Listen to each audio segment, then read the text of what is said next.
বলো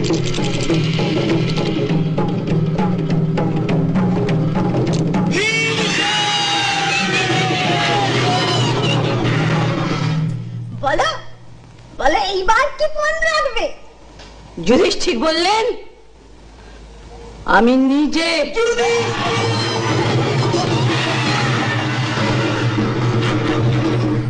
শকুনি বললেন, আবার খেলাবো? দুর্যোধন বললেন, আর কি ফোন রাখবে মামা, তার কিছু নেই, সব হয়ে গেছে।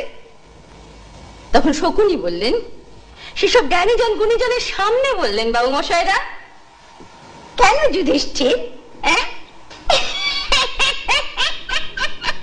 তোমার প্রিয়া পাঞ্চালী তো এখনো বিজিত হননি, সেই তাকে পণ রেখে নিজেকে মুক্ত করো। দুর্যোধন দুঃশাসন সবার মুখ লোভে কিরকম চকচক করে উঠলো। তারা বলে, হ্যাঁ দ্রৌপদী দ্রৌপদী।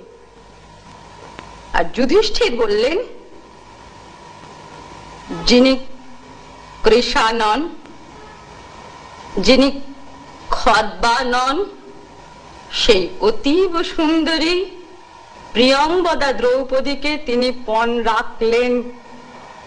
যুধিষ্ঠির বললেন এই কথা। ধর্মের পুত্র যুধিষ্ঠির তখন আর কিছু বিচার করলেন না বাবু মশাইরা। সে স্বামী ধর্ম স্ত্রী ধর্ম কিচ্ছু না, তিনি বললেন এই কথা, পণ রাখলেন পঞ্চ পাণ্ডব প্রিয়া দ্রৌপদীকে। আশ্চর্য, একেবারে আশ্চর্য। কি অভাগিনী মেয়ে বলুন তো পাঞ্চালী, হ্যাঁ কি অভাগিনী মেয়ে। সেই স্বয়ংবর সভা শেষের কথাই ভাবুন, আর আজ এই সভা পর্বের শেষে ওই ধান পড়েছে, শকুনি জিতেছেন। ছি ছি ছি, ওকে নির্দল উল্লাস সভায় কর্ণ দুর্যোধন দুঃশাসন শকুনি সবার মুখে কি নিষ্ঠুর লালসা, আর ওদিকে বিজিত পঞ্চ পাণ্ডব চুপ করে বসে। আর এই যে সব গুণীজন দেখি, গুণীজন তারাও সব বাক্য হারা। বাবু মশাইরা, এইরকম এক একটা কাল আসে পৃথিবীতে যখন এইসব গুণীজনেরা সব চুপ করে থাকে, আর যে অত্যাচারিত হয় সে হয়েই যায়।